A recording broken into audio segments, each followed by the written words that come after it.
Setiap malam Umar bin Khattab sahabat Rasul, beliau berkeliling meronda, ingin melihat keadaan-keadaan rakyatnya di kala itu, mendengar di balik gubuk-gubuk rakyat yang miskin.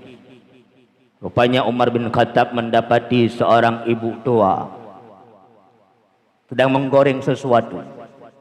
Anak-anaknya menangis seraya berkata, "Duhai ibuku, mengapa begitu lama engkau menanak nasi untukku?" Apa kata ibu tua tersebut? "Sabarlah anakku, sebentar lagi nasi ini akan masak." Rupanya anak-anaknya menangis sambil menunggu masaknya nasi yang dimasak oleh ibunya.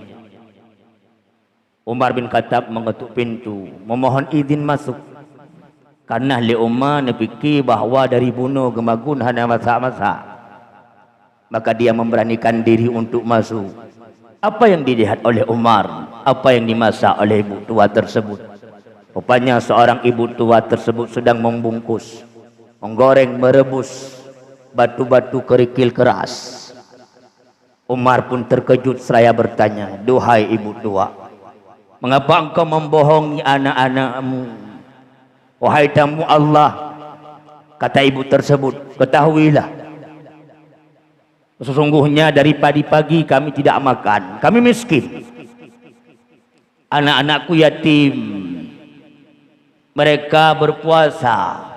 Dengan harapannya aku perintahkan berpuasa untuk sebut dan buka puasa harapanku.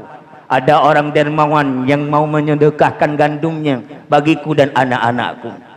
Rupanya maghrib pun tiba, kami berbuka dengan air putih, tidak sesuatu apapun yang kami suapkan dalam mulut kami. Maka untuk menghibur anak-anakku yang sedang kelaparan, Tuhan pegah ba anak-anak long sabar siat anak mutuah janjan masak bu mak dagun. Tapi karena memang mereka begitu lapar, dalam tidurnya mereka terbangun seraya bertanya kembali, "Duhai ibuku, telah siapkah makanan yang kau hidangkan? Selalu aku membohongi anak-anakku. Ketahuilah tamu yang tidak diundang malam ini, pemimpin aku, pemimpin kita, Umar bin Khattab itu zalim. Umar bin Khattab itu tidak perhatian kepada rakyatnya.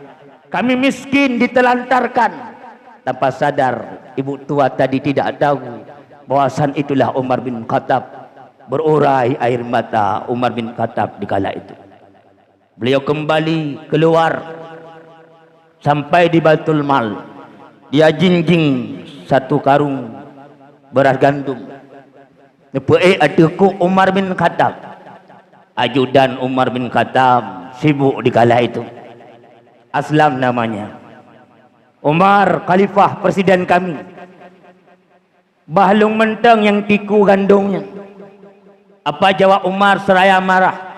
"Wahai Aslam, engkau ajudanku, engkau perpanjangan tanganku. Sebenarnya aku tidak bisa melihat keadaan rakyat-rakyatku, maka aku utus engkau sebagai ajudanku, perpanjangan tanganku. Tapi engkau Aslam, ajudan-ajudanku, menuntun Umar bin Khattab masuk neraka. Ketahuilah Aslam, jika ada rakyat Madinah hari ini, rakyat Umar bin Khattab lapar, orang-orang tua fakir miskin, anak-anak yatim terlantar, maka Umar bin Khattab akan ditanya oleh Allah pada hari yaumil mahsyar. Ketahui Aslam, tabah uruk yang ruhung batutu, tubuh tingah bengah unta dijak, mucuruk kaki untanya. Umar bin Khattab akan ditanya oleh Allah, apalagi rakyatnya ada yang lapar malam ini. Aslam, Aslam, semata-mata kesalahan engkau." Dengan rasa marah Umar menjinjing gandum.